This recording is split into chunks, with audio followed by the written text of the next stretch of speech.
Alright, it's a little hard to see, but on the other side of those trees is the Sea of Galilee. This is outside my room this morning. It's the Sea of Galilee.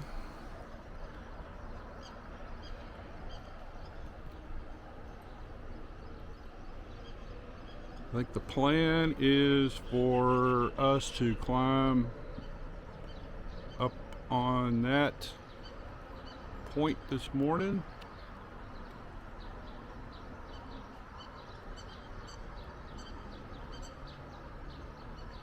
And this is actually some excavation they're doing for the ancient city of Magdala, where Mary of Magdala is from.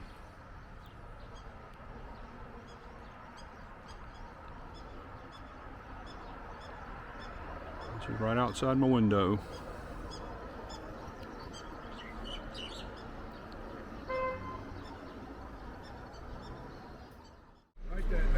All right, who's the first on the bus today? We were,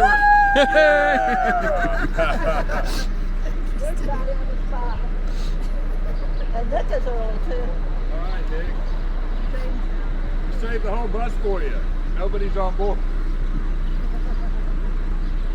We listened, didn't we? We listened.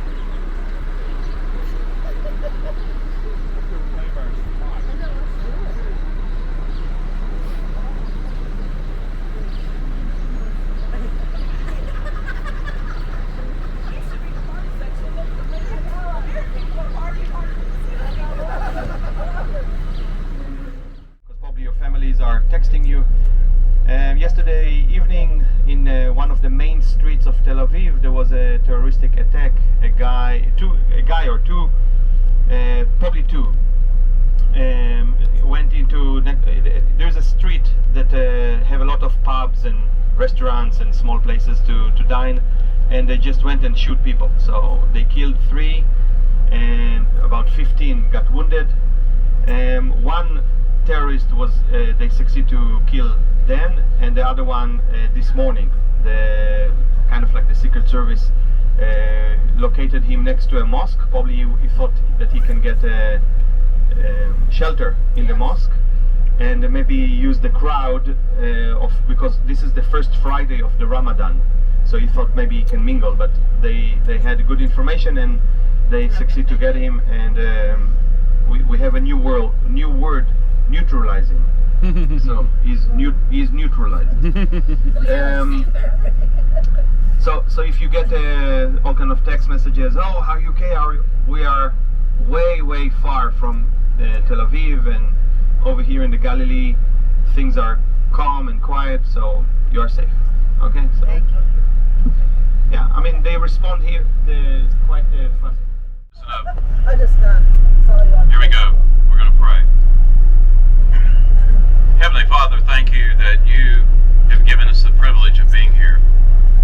Thank you, Heavenly Father, that you have given us such a wonderful tour guide and such a great driver. Thank you, Heavenly Father, that you have given us this day.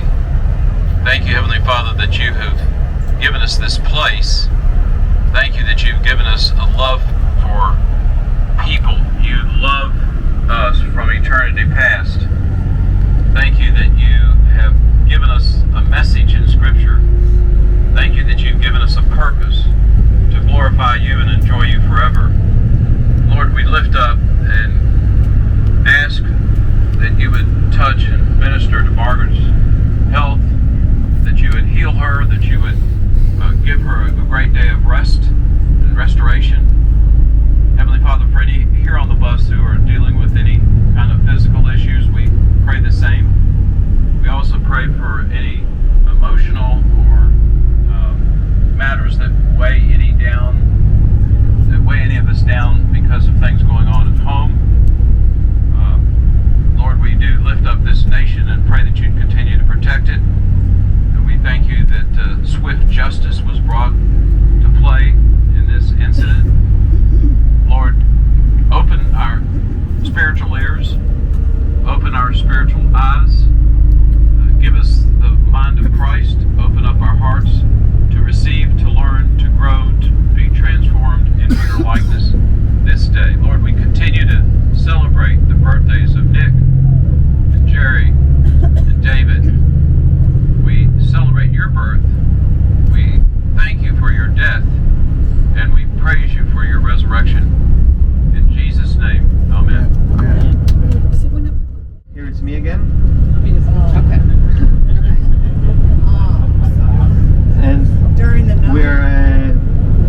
making our way towards the top of the cliff that is just above the hotel, looking over. And that cliff or that mountain is called Mount Arbel. It will take us probably about half an hour, something like that, to get up to there. I hope that it will clear a little bit, that we can see the view, but at the moment, as you can see, there is heavy haze that's covering. So I hope that it will clear by the time that we get up there. And the temperatures for today are going to be, I checked again, 78 to maybe 85. So it's not going to be too cold or too warm, just fine. It might be that they said that there will be lightly, maybe sprinkle later on, either the evening or tomorrow evening. So, but not drastic changes in the temperature. So we're going to be with let's say the 80s most of the time over here in the Galilee. So we will drive through Tiberia again and make our way up. At the moment we are about a bit more than 600 feet below sea level. This is the lowest lake, freshwater lake in the world, and we will make our way up to about 600 feet above sea level, but we will be 1,300 feet above this lake. So you will feel that you're very high, but we're just 600 feet above sea level. I mean, original sea. And then after I just will summarize the day, we will continue from Mount Arbel to a place called Nazareth Village. We will have a tour, guided tour over there, and then also guided lunch. And then from there we will travel a short trip to a place called Mount Precipice, where we will see also magnificent view of the Jezreel Valley, and we will talk about that event in the synagogue when they wanted to throw Jesus off the cliff. And then we will make our way back, and before we'll go to the rooms, we will walk around the ruins of the synagogue that is right there next to the lobby, and that's actually what makes this hotel so famous and popular. So we will talk about that, and then I will share with you also about the Shabbat or Friday evening. Yeah. So we will share about that, and before dinner. So our dinner tonight is at 7, but if we can be there, let's say 6:45, and then I will share with you before we go to take food. I will share with you just something nice about Shabbat, the way Jewish families celebrating Shabbat. So that's the plan for today, and soon we will get to where we need.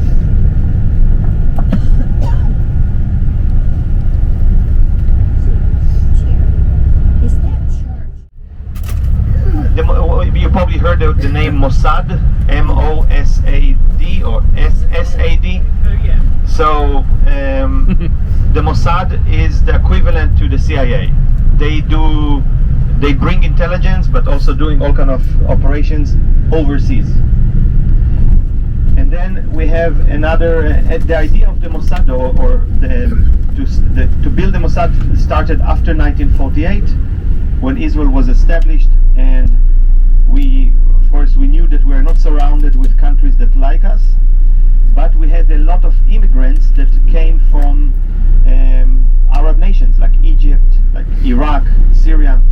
So those young guys and girls that spoke Arabic fluently, and some of them had also a Middle East look, they were recruited to serve in the Israeli intelligence to help other Jews to immigrate to the country, because at that time it was kind of just the beginning of Israel, and it was quite hard over here. So, and also over there the situation was not good. The hate towards Jews was rising up, so there was a need to evacuate those Jews from Iraq, Syria, Egypt, Libya, Tunisia, Yeah.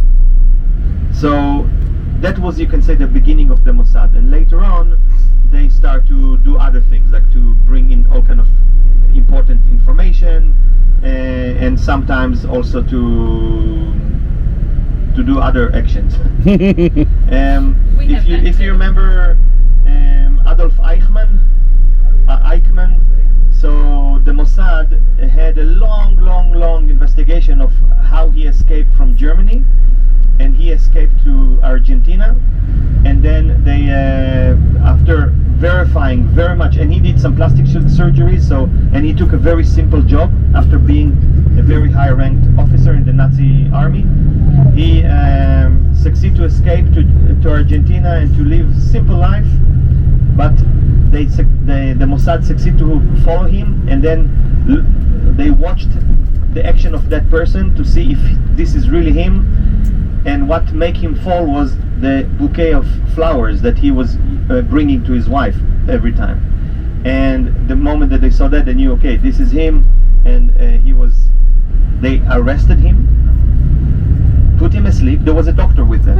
Put him asleep, put him in a box, and delivered him all the way from Argentina to here. I'm talking about the 60s.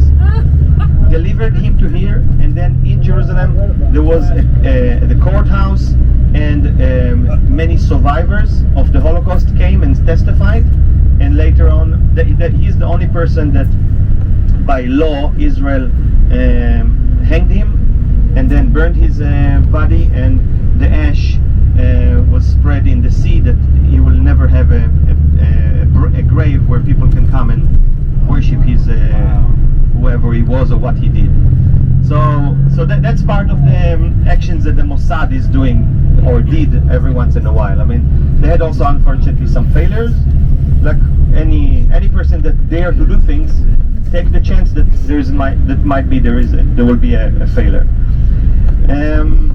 So that's the Mossad. Then we have another agency that is called the Shin Bet, and the Shin Bet is the equivalent to the FBI. So they are more busy with what is going in the country. And there, early this morning, the operation unit of the Shin Bet are the ones that neutralized that terrorist. If you remember, there was a program with Keeper Sutherland 24. Yes. So that was a unit of the FBI. So we have equivalent to that can, if something happened, they immediately can go and do whatever had to be done. Made a movie about Eichmann, yeah.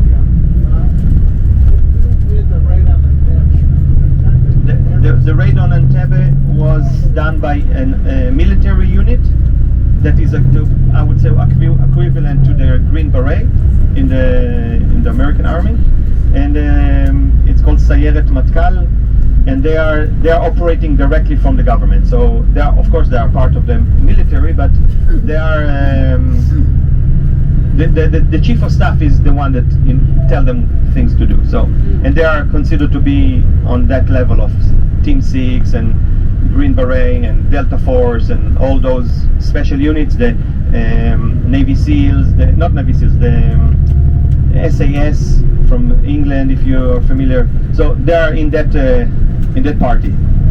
So they are the ones that got the information about what happened in Entebbe, which is in Uganda, in Africa, and then they did some studying about the airport over there and how the runways and everything, and then they loaded two Hercules, two big planes with all the equipment, including a replica of the Mercedes of Idi Amin, who was the president of Uganda at that time. And then they landed and drove with those Mercedes while the fighters are inside to the terminal, and the terrorists in the beginning thought, oh, Idi Amin come to greet us, and then at the right moment they opened fire, killed the terrorists, released all the hostages were released, but unfortunately the commander of the unit that command on action on the event, he died from a sniper. So, and that was the brother of Benjamin Netanyahu, who was the prime minister till a year ago, just a bit less than a year ago. So yeah. So and his name was Jonathan Netanyahu. So they're the brother. So there are schools and streets, and I mean, he's a very respected soldier that died. He died in fight, defending or doing something for his people. So, and his brother Benjamin also served in the same unit.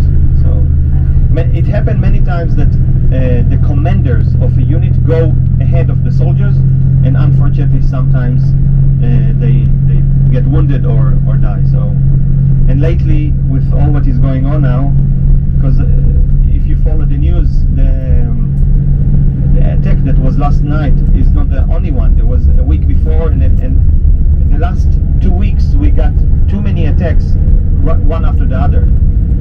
There was one in Beersheba, there was one in another city called Hadera, and then yesterday in Tel Aviv. So it's a critical time now. I mean, it's not that Israel is on the edge of the cliff, but we know how to defend ourselves, and the Lord is on our side. But it's not easy at the moment because we have a complicated government. The prime minister, his name is Naftali Bennett, and he was from the ultra right, but he chose in the last elections. His party was not even passing the bar to become leadership, but he did a coalition with others that he can become the prime minister.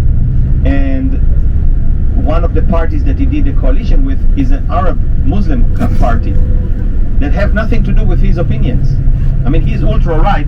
They are hating Israel. They are saying Israel have to be wiped out of the map on the pulpit in the parliament. And so they are now part of our government. So I'm saying all this because they cannot react now. Usually Israel is reacting quite hard when there are attacks. We know what to do. But at the moment it's hard from few reasons. One, those guys are individuals. So they got their information or they got their mission long ago, and they are sleepy cells that probably woke up whenever they were told to. So you cannot link them to anywhere and go and catch the other ones and prevent other attacks. They don't talk with anyone, they are lonely wolves. That's one problem. Another problem is that you cannot send your army or the soldiers to do something when you have in the government a party that says, no, you're not going to hurt these people from that village, even if they are terrorists. Wow. So it's a tough situation, and there are also all kind of demonstrations here or there of people that wants that the government will resign and will go again for elections, because we haven't been into elections for almost a year, so why not go again? We got used to, in Israel the law is that we have elections every 4 years, and then again and again. But the last I would say the last 10, 20, 15 years we're doing elections almost every year. So it's very bad, very bad. So thank you for your prayers. Now to something else. So yeah, politics is So the area where we're traveling, it's called the Galilee, and Isaiah wrote about the Galilee of the Gentiles. That's how it's mentioned, Galil Goyim. Galil in Hebrew is a circle or a cylinder, but it also can be something round. And we know that this area is full of mountains and valleys. We're traveling now in a valley, very, very fertile valley. As you can see, a lot of agriculture is done all around, with different types of crops and some orchards. Olives, you'll see all those gray ones to the right, these are all olives. And because when people have such a large groves, then they harvest the olives. Olive is a tree that you harvest by hand. It's a family activity. They will put sheets under the tree, and then they will bang on with long sticks on the branches, and the olives will fall down, and they will collect it and produce oil. That's the main product out of the olive tree. In Arabic, you know what the name of the olive tree? The tree of fire. Because yes, it's nice at dinner or breakfast to eat olives, but for the ones that like pickled olives. But the main product from the olives is actually the oil. And Israel is not super major producer, but we produce quite a lot, and the olive oil from Israel is very nice. When you buy olive oil back at home, make sure that you buy virgin oil, which means that's the first press, and later on at the Nazareth they will show you an oil press. So you want to get the first press, and you want cold press and not warm press. The difference is that when they do, what they do is that they will collect more oil, but then they will heat what they pressed. They will heat it up a bit, and then they can get a little bit more moist out of it, and then they will sell it as oil. And that's not the best oil to eat. If you want to eat, you need to get the cold press and virgin. You can buy Israeli. That mountain over there is also connected to the Crusaders that we spoke about yesterday, because there was a very major fight over there at July 11th, the 11th century, and the Crusaders lost again, because again they came with their knowledge from Europe with armor and heavy, and the Muslims came light, and the Muslims knew where there are water. The Crusaders were not prepared to know, and horse, when he's thirsty, he needs to drink. He doesn't care that you are on a fight. So they lost the fight over there. It's called the Horns of Hittin, or the Horns of Hittin, and this is a dormant volcano. That's why we see a lot of volcanic rocks all around, and you see that the soil here is very dark, and that's because of those eruptions of the volcanoes. Now on your left you will see there is a big valley, and that was one of the highways from Migdal and Capernaum that we will see tomorrow up to Nazareth and to the coast. So Nazareth was not like DC, okay? It was just a small town, small village, not even a town in those days, but people traveled. And you remember what is the easiest way to travel? Through the valleys. Yes. And why through the valleys? Because here in the Galilee you will find water in the valleys, so it's really good to travel. And you can see there's still a path.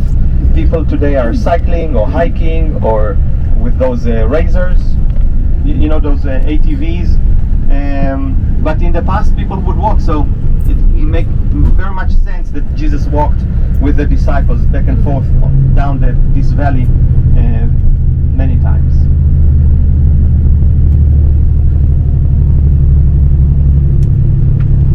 Okay, 2 minutes and we get to our site. There will be restrooms for if you need, and then we will have a little hike to the top of the mountain. It's a walk of about maybe a mile. The only problem is that it's uphill both ways.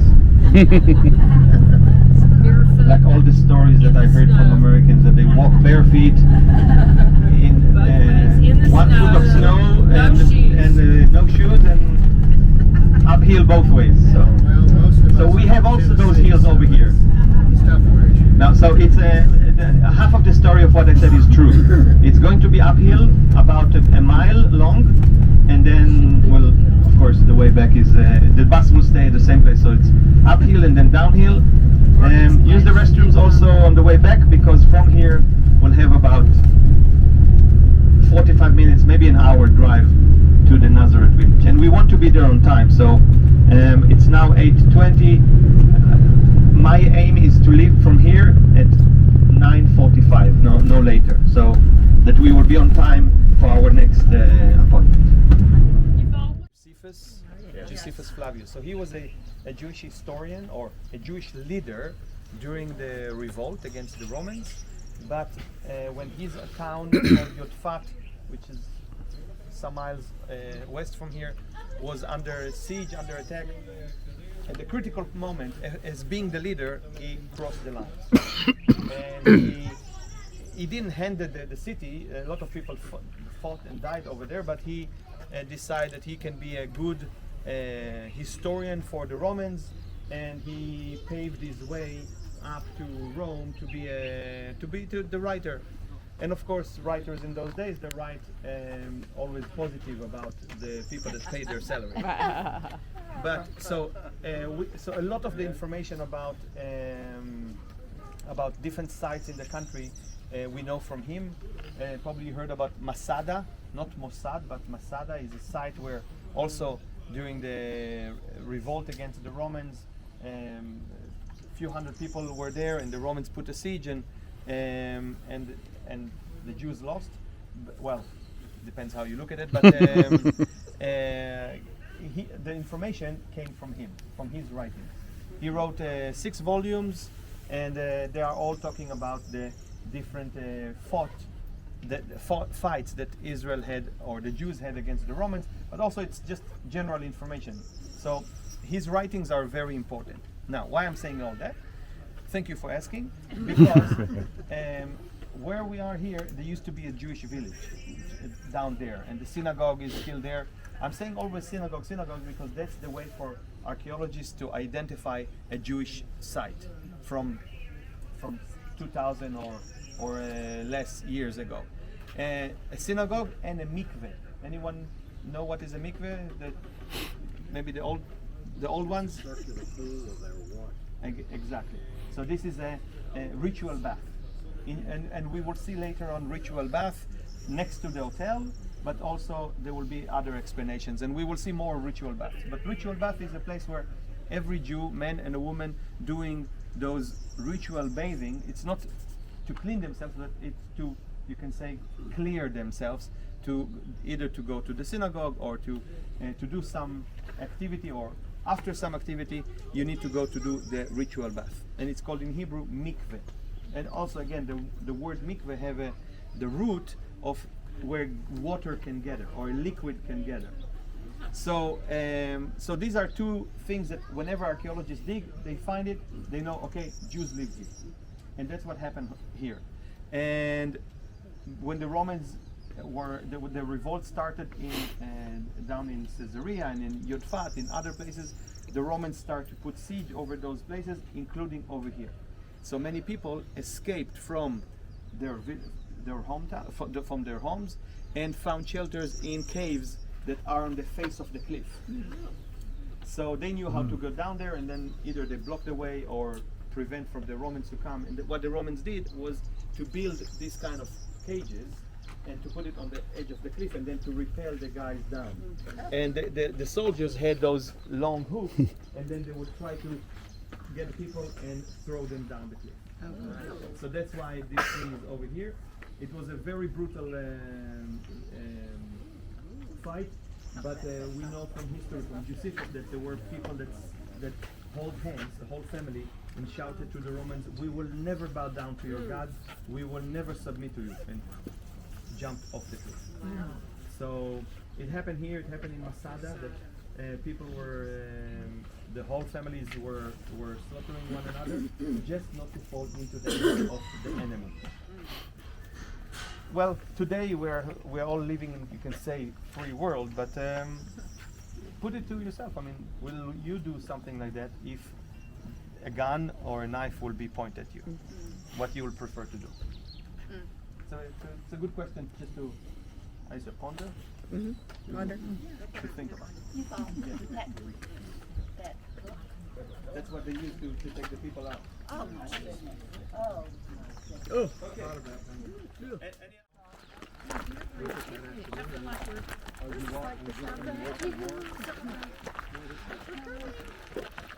We're coming. Many of these yellow flowers, not all of them, but this one is what we call the mustard plant.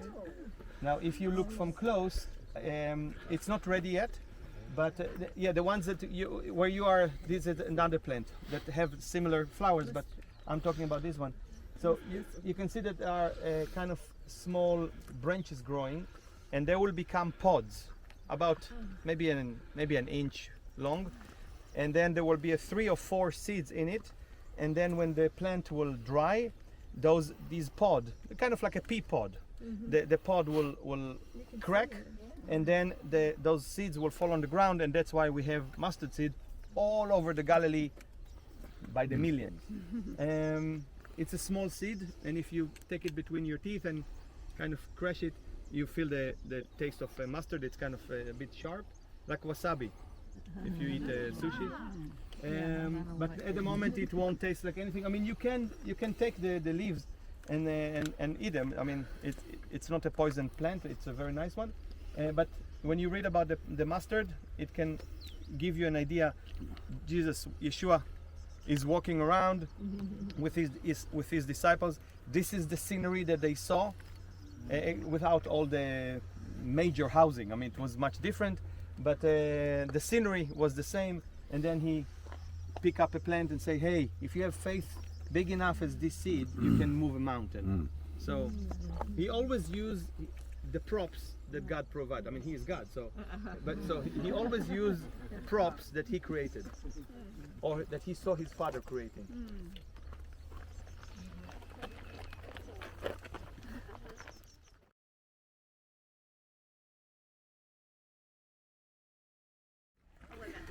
Scoot over and give you room on the rock here. She found a really, really soft one. I did. This is special, very special. Many times in some standing on top of the Golan Heights and looking down said, Israel chooses life. Look at Lebanon, they choose death. Look at Syria, but we choose life. Look down that we choose life. And it's still like that. Yeah.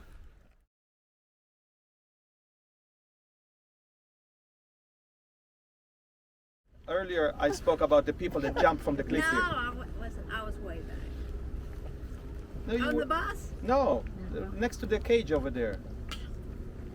Oh, yes, with the hook. With the hook. Oh, right, with the hook. You're still thinking about these. Oh, yeah, the ones that jumped. Yeah. It's catching up. Rather than get the hook. Yeah, so She's part of the team. you're close with him, quite close. Yeah. So it's so good to hear this message. I mean, that he's always for us, and many times we or the people that lived here before were for themselves. So we need more to be like him for others and not only for ourselves. So thank you. So just a quick panoramic explanation. One of the first lessons in tour guide school is don't talk about what you cannot show. So it's a little bit challenging today. I will try to do it as good as I can. So if we want to be orientated, which direction? No, let the new one to answer, because you know the answer. Which direction I need to show you first? East. Are you listening or what? I'm saying let the person that is new. East. Well, they told you. But usually the answer is people say, "Oh, show us the north," but you don't know where is the north unless you know where is the east. So east, the sun is up there, so east is over there, and then in front of us there is the lake, or the Sea of Galilee that the Bible call it, but it's, if you talk from topography point of view, this is a lake, it's not a sea. The thing is that the people that wrote the Bible didn't have the word for lake, so they call it a sea. If you look good, you can see that there is an edge at the end of the water, and then there are mountains. We cannot see the mountains, but you have to believe me, they are there. The mountains of the Golan Heights. Okay, and then beyond the mountains of the Golan Heights is the border with Syria, between Israel and Syria. So that's the east. Then if we go a little bit to the right, we see the city that is on the hill over there. That's the city Tiberias, and we drove through the bottom part of it. It's just that the city is spread also to that mountain that is above the lake, above the sea. Then we have a big valley down here, and this one is called Valley of Arbel. And one of the beautiful things over here is that there is a series of valleys like stairs. So there is another one over there, and then there is another one even higher, and then there's one below us here. And so it's kind of like like 4 stairs. Each of them is a very fertile valley, as you can see. All these fields like a quilt blanket. At the moment it's all pretty much green, but later on in the year or in the spring and then later on in the summer, it all have different colors, green and yellow and brown, and according to the seasons the farmers are working on it. Then we have the horns of Chitin, which is over there, that mountain. It's called the Horns of what? Chitin. Chita in Hebrew is a wheat, so the horns of the wheat, but that's because of this area used to be very much a place. You can turn on the thing, and then I just couldn't understand the word. oh, and I thought that you didn't hear me. So this area was what they grow here was olives and wheat and barley, and that's why it's called the Horns of Chitin. It's a dormant volcano. Yeah. So, but it's a very, very ancient volcano, so there's no any activity over there, no hot springs or anything that can do anything to us today. Then if we go a little bit more to the right, then it's the west. We cannot see much to there, but there are the mountains of the lower Galilee. The Galilee that we read about in the Bible, the name Galilee, is those rolling mountains and hills over here, and we are divided it into 3 regions: Lower Galilee, West Galilee, and Upper Galilee. We are now in the Lower Galilee, and then we cannot see, but if we will look more to the right, which will be north, then we have the Upper Galilee, and the mountains there are rising up to 4, 5, 6,000 feet above sea level, and sometimes we get snow over there. And then if we will look more to the north, but again we cannot see, believe me, there is a mountain over there called Mount Hermon with a H in English. That's the highest mountain in Israel and the only ski resort that we have in the country. We have only one. They have about 6 or 8 lifts. This year we got some snow, so people could go and do skiing and snowboarding, but probably during May, then there is no snow at all, and then it's a site where people just go for the view or just for fresh air. But it's the highest mountain in Israel, and it's the corner between 3 borders: the Israeli, Syrian, and Lebanese. We all share, the 3 countries sharing that mountain. Now, if we look more close to us, so I don't want you to go off the cliff, but down below is our hotel in the city of Migdal. Okay, the ancient city of Migdal, which we will see later on today. Then along the coast, there are small villages. If you remember the word kibbutz, for those that join us today, kibbutz is a farming community that live together. So people do farming, but they share everything. We have another way of living, which is called moshav, for example, like that one over there, which also farming community, but each farmer is responsible for his farm. But they will still live together, and let's say most of them raise chickens for eggs, then they will collect all the eggs to one distribution center and send it, but each will get money for the eggs that he collected. So that's one way of living, and then kibbutz is another way of living. So along the lake we have kibbutz Genosar. Do you hear any familiar name in the name Genosar? Gennesaret. Yeah, so unfortunately people that translated the Bible a few hundred years ago, many times because of their origin, they changed the names. I'll give you a very nice example. First of all, Jesus that you spoke about, that's a very good example. We spoke yesterday on the bus, but the book of, you say Ezekiel. And what is the meaning of Ezekiel in English? No meaning.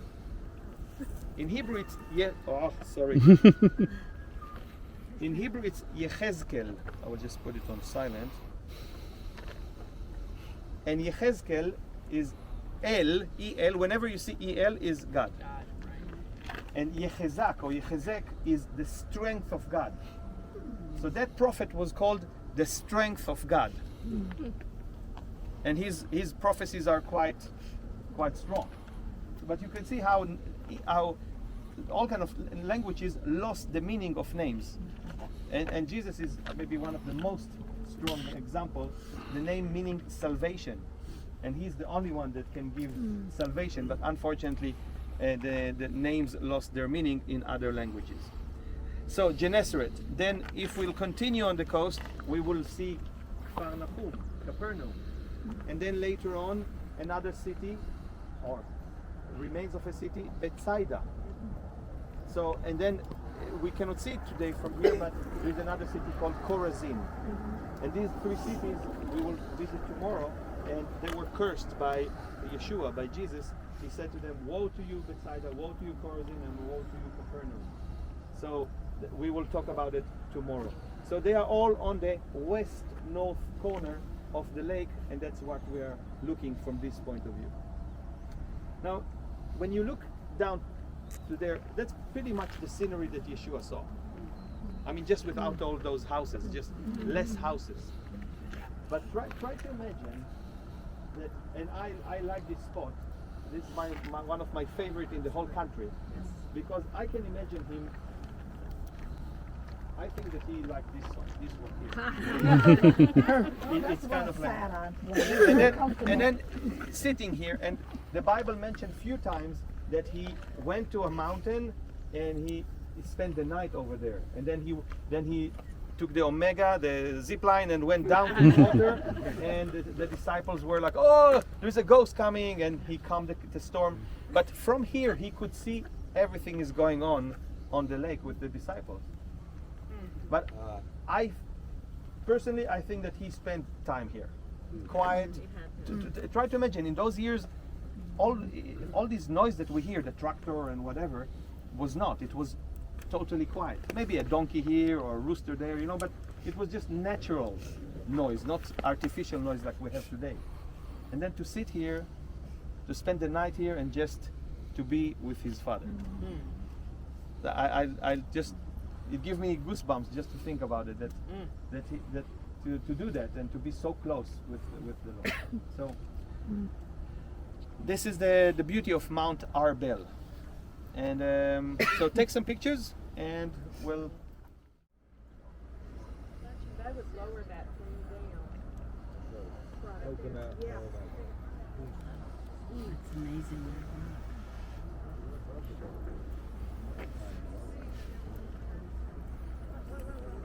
Yeah, look at those birds. Does that make you dizzy or what? It tells you they're way down. Stop it. Oh.